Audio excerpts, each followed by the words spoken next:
एक समय की बात है। किसी नगर में एक साहूकार के 3 बेटे और 3 बहुएं रहती थी। साहूकार की सबसे छोटी बहू बहुत सुशील और संस्कारी थी। साथ ही वह भगवान कृष्ण की अनन्य भक्त थी। सावन के महीने में साहूकार की दोनों बहुएं रक्षाबंधन के त्योहार पर अपने अपने घर जाने की तैयारी करने लगी।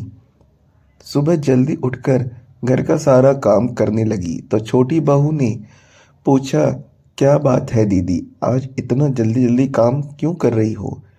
तो छोटी उनकी जेठानियां बोली, कल रक्षाबंधन का त्योहार है, हम दोनों को अपने भाई को राखी बांधने अपने अपने घर जाना है।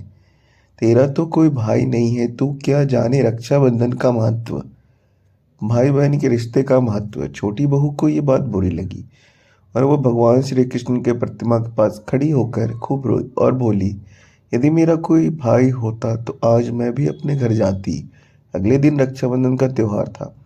सुबह सुबह उसके घर उसके दूर के रिश्ते का एक भाई आया और आकर शाहूकार से बोला, ये मेरी बहन है, मैं इसके दूर के रिश्ते का भाई हूँ और मैं रक्षाबंधन के त्योहार पर इसको अपने घर ले जाने आया हूँ। लेकिन फिर साहूकार का बेटा बोला, लेकिन इसका तो कोई भाई नहीं, तुम कौन हो? उसके समझाने पर साहूकार और उसका बेटा मान गया और छोटी बहू बहू को उसके साथ भेजने के लिए तैयार हो गया। परंतु छोटी बहू के पति के मन में कुछ शंका थी।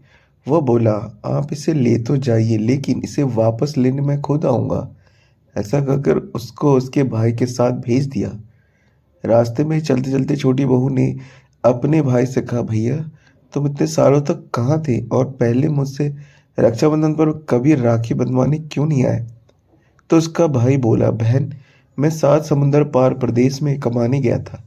अब वह दोनों अपने घर पहुंचे तो घर में भाभी अपने ननद का स्वागत किया, खूब आओ भगत की और फिर उन्होंने रक्षाबंधन का त्योहार मनाया। ऐसी हंसी खुशी समय बीत गया। एक छोटी बहू का पति उसे लेने उसके घर आया। महल जैसा घर और ऐसा आराम देखकर वो चकित रह गया। भाई और भाभी ने उसका खूब आवभगत करी और अगले दिन सुबह सुबह भाई और भाभी ने उसे उसके घर के लिए रवाना किया। विदा करते समय उसे खूब सोना चांदी हीरे दिए।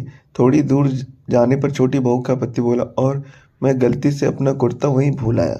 तब वो बोली, कोई बात नहीं, आपका कुर्ता तो पुराना था, इतनी दूर वापस जाएंगे तो घर पहुंचते पहुंचते अंधेरा हो जाएगा। लेकिन उसका पति बोला, नहीं, मैं वापस जाकर अपना कुर्ता ले ही आता हूँ। ऐसा कहकर वो दोनों अपने भाई के घर वापस गए। जैसे ही भाई के घर में पास पहुंचे तो वो देखा कि भाई के महल जैसा घर की जगह पीपल का एक पेड़ है और उस पेड़ पर छोटी बहू के पति का कुर्ता टंगा है। यह देखकर वो बहुत नाराज हुआ और अपनी पत्नी से बोला, ये क्या काला जादू है? कौन था वो जो तेरा भाई बनकर तुझे यहाँ लेकर आया? मुझे तो शुरू से ही शक था, इसीलिए मैं तुझे लेने आया था, बता कौन था वो? ऐसा कहकर वो छोटी बहू को मारने लगा। इतने में तेज प्रकाश के साथ भगवान श्री कृष्ण वहां स्वयं प्रकट हुए और बोले, मत मारो इसे, ये मेरी बहन है।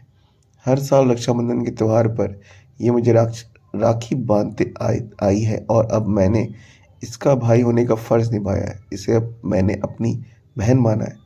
छोटी बहू और उसका पति हाथ जोड़कर श्री कृष्ण के चरणों में गिर गए और फिर सब खुशी खुशी रहने लगे।